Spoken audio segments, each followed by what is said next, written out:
Hello，大家好，我是江江，今天来陪大家聊聊生了病之后才知道荣誉不再是我要追求的。今天的故事主角不是我，而是家人。今天跟家人在聊因为我知道他在南山，所以我就稍微跟他说，我其实也在南山待了13年。那因为有共同话题南山嘛，所以呢就大概了解对方的辛苦啊。比如说我在南山的时候，都有激励的课程啊，所以我觉得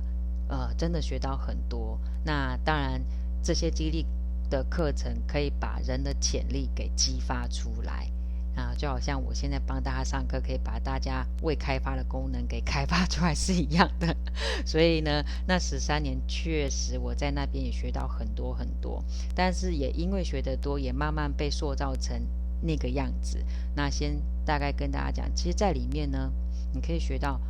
比如说如何晋升啊，如何竞赛啊，如何得到业绩啊，如何增援啊，就是公司会有一些客人慢慢把你带到那个位置。那确实啦，嗯、如果你真的有在那条路上，就是在保险公司上班，我不知道现在的那个条规是如何，但是慢慢他一定会告诉你，哎，你进来3个月，可能慢慢要升主任哦，那要升主任呢、要之后慢慢做升乡里哦，然后慢慢再做，可能之后可以升经理呀、之类的。那因为有目标，因为有目标，公司告诉你目标了，然后呢，那些激励课程可能也会请那些已经达标的成功人士来告诉你，可以的，你可以做到的，我都做到了。我过去是什么样什么样的人，那现在却是什么样什么样的位置，就会用这样的故事来一直告诉你，激励你，你可以做到的，你一定可以，就是肯定句的意思。我没有说这样不好，我没有说这样不好，但是我要跟你们分享，就是我在那个时候，因为我一直都是兼职，我对那份工作并没有很大的热情，是因为家长带我进去的。那当初会答应家长，也是想说，我如果有答应他，我才能继续保有。继续教他儿子上课的这一份工作，我比较喜欢教钢琴这一份工作，所以当初其实只是为了这个保有教钢琴工作，才敷衍去南山兼职，一路都是兼职，我没有升上去，但我只知道说，我在这13年，我看到别人的脚步是这样，那因为上了课也才知道说，哦，公司会引导你、辅导你，就是晋升啊、增援之类，慢慢走上去。所以我知道我的同事压力都很大，我的同事压力都很大，因为他们了解有目标在前面，然后目标就需要业绩，所以呢，每一个同事都会拼了命的前进、前进、前进，唯独我是摆烂状态，就是不要被考核就好。我的目标只是放在不要被考核掉就好，那也莫名其妙没有被考核，然后待了13年。可是说真的，慢慢走到升经理的那一块，我眼睁睁看着好几个经理，就是已经升上经理了，可是没多久身体都出状况了，都出状况。我知道的有3个经理就出状况，然后就稍微就退到幕后去，也或者整个稍微就退下来。那所以很有感觉。那今天这个家人也是讲到说，他要升经理的时候就生一场病，然后那个病呢让他高烧不退，高烧不退，所以很严重。那也在生病的时候呢，组织就整个垮掉了，整个散掉了。我相信这个对他来讲是一个很大的冲击。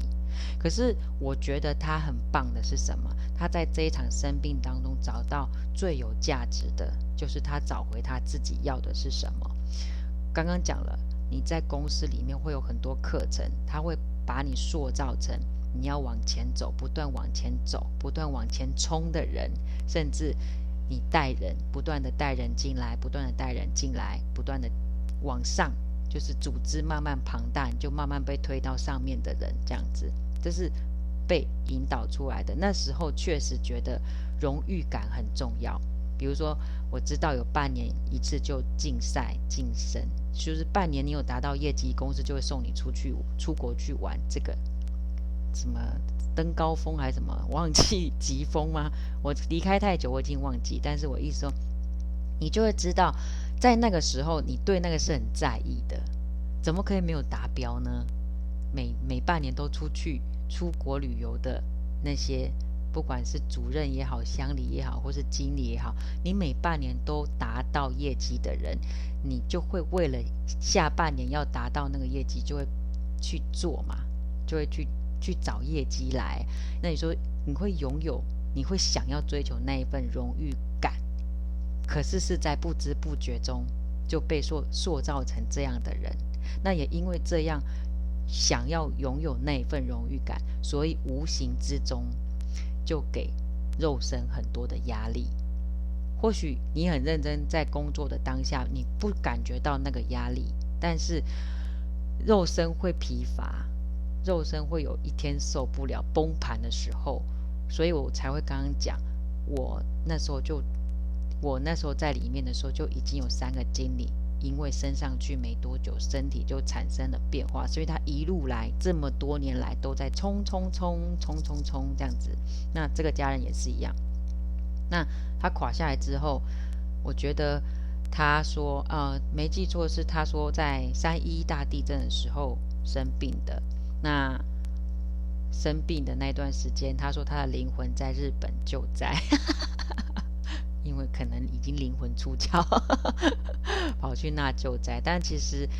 他在这样没有醒来的状态，他身边的女儿是很着急的，很着急。那他也跟我分享，他很感谢他女儿，就是他在生病的过程，他女儿不断的跟老天祈求，不断的跟老天祈求，希望妈妈可以回来，妈妈可以健康。所以呢，如果他有跟老天祈求，如果妈妈回来的话，他就要做一件事情来回报社会，这样子。那什么事情就不说了，但一定是好事啊，一定是好事。结果真的他就回来了。那回来之后，他女儿也马上去做了当初他许下的愿，那当然就还愿嘛。那就真的有亲自去执行这一件事情，而且我真的觉得是很感动的，真的是为大家的事情。为社会啊，为社会，不是为大家，为社会。也就是说，他做的那件事情是社会需要他的时候，他一定会去那个上刀山下油锅都一定会去的那件事情。所以我觉得很棒。那我跟这个家人说，你现在活回来，也知道自己到底要的是什么了。他活回来之后，组织也不见啦，散了嘛，然后重新思考，到底他的人生要的是什么？要的是一个健康的身体，要的是一个快乐的家庭，要的是可以这样轻松简单跟家人的相处在一起。所以他整个不一样，就是过去的荣誉他不再追求了，他现在要的是每天快乐的过生活，然后他也发现越是快乐的过生活，好像以前不在乎，以前很在乎业绩嘛，但现在只要他越快乐的过生活，业绩就自然来了。当然他现在没有把那个什么晋升放在心上了，意思说，因为他还是很喜欢这一份工作，而且他的个性也很适合这份工作，所以只是想法不一样，态度不一样。以前是冲，对不对？现在不是，现在是做开心的，而且现在真的是交朋友的心去做这件事情，用交朋友的心真的是用另外一个想法去做这件事。我觉得他现在做得很开心，然后也找回他自己要的。所以我觉得他要很感谢这一场病，让他了解自己到底要追求的是什么。说真的，我也是经过濒临死亡活回来之后，慢慢才走上练习的路，然后也慢慢厘清到底什么是我要的，什么是我不要的。那我觉得这个家人的故事，除了印证很多在地球上的生活模式不见得是你自己真的要的，你只是被塑造出来的。然后你可以知道老天时时刻刻都在我们身边。你看他的女儿帮他做祈求的时候，老天就听到了，那他就好好的回来了，就印证老天听到他女儿的祈求。3，了解，找到自己，然后从那个时候开始快乐的过每一天。我觉得这个3个就比起他过去的组织无价太多太多倍了。所以希望大家不要因为生病而失去信心，不要因为生病而找不到方向。我觉得你的身体会生病，一定是希望你好好停下脚步，思考一下你到底要的是什么。今天分享到这，I love you，拜拜。